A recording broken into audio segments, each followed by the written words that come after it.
Hello po sa inyo mga kalingap. So for today's vlog po, konting awareness lang guys. Reminder sa lahat po ng viewers, supporters ng Team Kalingap. And syempre bago po tayo magsimula, kung bago po kayo sa aking YouTube channel, please do like, share, subscribe po mga kalingap. And on notification bell for more videos. Yan mga kalingap. Marami tayong vlogs, live, mga updates po mga kalingap na dapat hindi nyo po kailangan palagpasin. Dahil po updates yun sa mga nangyayari sa kalingap. Especially sa mga uploads, sa mga live selling, mga ganyan po. And sa mga sino pong iba-vlog araw-araw. Ayan. Yan po natin. Nalalaman po natin dyan mga kalingap. Kaya po on notification bell para po updated kayo. So ano po ba mga kalingap ang ating content ngayon? So marami po kasing tataka, maraming nag-aaway-away, maraming mga supporters na naninibago sa kalakaran, maraming supporters na napapaisip bakit ba nagkakaroon ng pagkabahabahagi guys ng mga grupo, mga sinusuportahan yung mga kalingap. Sabi nga daw po kapag EDC lang ako, EDC lang ang suportahan, sila lang yung panoorin ko. Pag walang upload ng EDC, di na ako manunood kay Kalingap. Ganun din sa Jomcar, sa Migris, and sa lahat ng sinusuportahan nilang love team. So mga kalingap, sa tingin nyo po ba, tama po ba yon yung ganung mindset mga kalingap? So dito po sa aking aking pong vlog, gusto ko lang po i-emphasize or bigyang diin mga kalingap yung sinabi ni Kalingap Rab, especially din po sa vlog part 84 ng EDC mga kalingap. Syempre yung iba po dyan hindi pinanood kasi yun nga, andito ba din tayo sa estado ng ating mindset na kailangan ito lang panoorin ko kasi ito lang sinusuportahan ko. Sila yung mahal ko, sila lang yung mahal ko, sila yung nasa puso't isipan ko, sila lang yung tumatatak sa akin.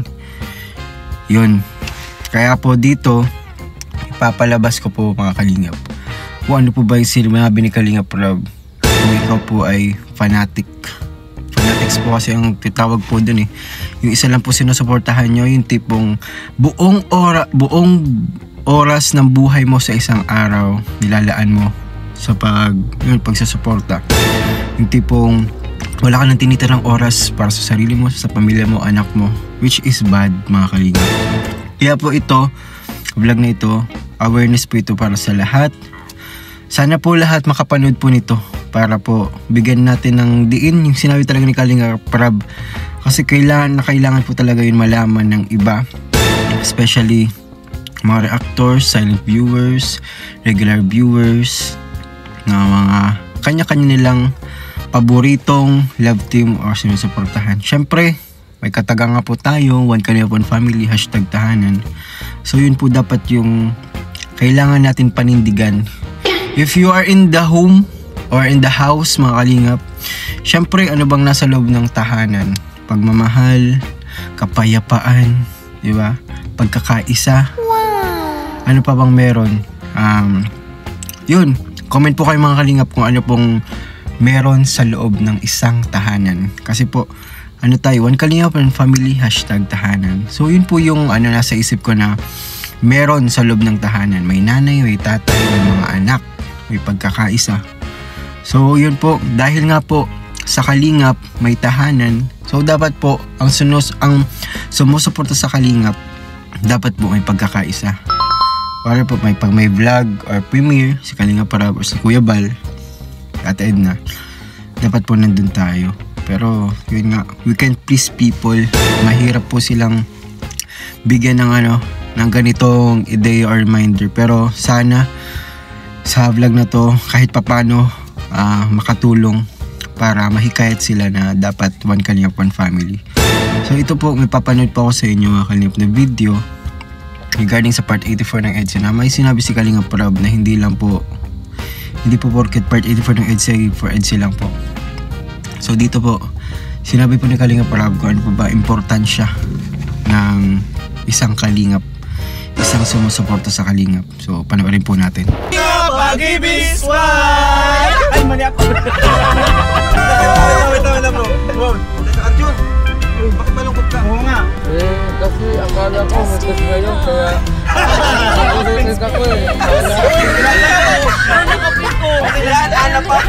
pumapasok lang kapag may Chris. Dito guys sa Kalingap, bawal lang. Support lang ng Jomcar, support lang ng Etsy, support lang ng bawal. Lumayas na kayo dito. Dahil kapag pinapanood mo lang ang Jomcar, walang pagkakaisa. Supportahan po natin. Supportahan lahat. Ayaw ko ng mga comment na Jomcar lang pinapanood ko. Kung wala ng Jomcar, di na ako manonood. Hindi, okay lang. Ngayon pa lang, umalis na po kayo kasi hindi namin kailangan ng toxic. Jomcar dito. So ay po mga Kalingap, di ba napanood po natin ang sinabi po ni Kalingap Prab kung saan dapat suportahan daw po lahat. Kung ganun nga daw po, kung may in-upload po tapos wala po dun yung sinusuportahan nyo, ay hindi ko na papanoorin. Pag walang EDC na upload, hindi ako manonood ng Kalingap. Dapat po hindi ganun. Sabi nga po ni Kalingap Prab, alis na po, let it go. Paalisin natin sila kasi hindi daw po niya kailangan na ganun. Madiin po na pananalita kasi po kailangan po talagang ma-emphasize, bigyan talaga ng diin ang ganong kasabihan po na sinabi ni Kalingap Prab. Talagang po yun kinakailangan po talaga.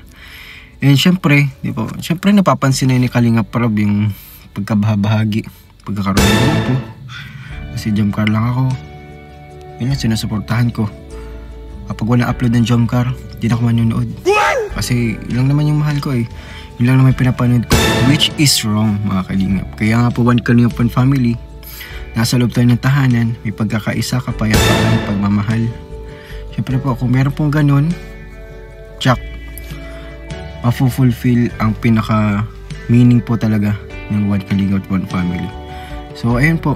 Ano po ba mga Kalingap ang insights nyo or comments nyo regarding that? Kasi for sure naman po, para po sa akin wala naman pong mali, di ba po, sa sinabi ni Kalingap Prab. Yung sinabi po ni Kalingap Prab ay pawang katotohanan lang, para din naman po sa atin yun, para magkaisa, pagbigyan ng babala or reminder po sa lahat na kailangan talagang sa loob ng isang tahanan yun, para po sa inyo. Ano po ba ang pinaka-essence ng isang tahanan? Maraming meaning ang isang tahanan. Kaya po dapat malaman po natin sa sarili natin bilang supporter ng Kalingap, ano po ba talaga yung pinaka-essence, pinaka-meaning ng Kalingap. Kasi po doon natin malalaman kung ano po talaga yung role natin sa Kalingap. Tayo ba ay sumusuporta lang sa isa? Or dahil nasa Kalingap tayo, supportahan natin lahat.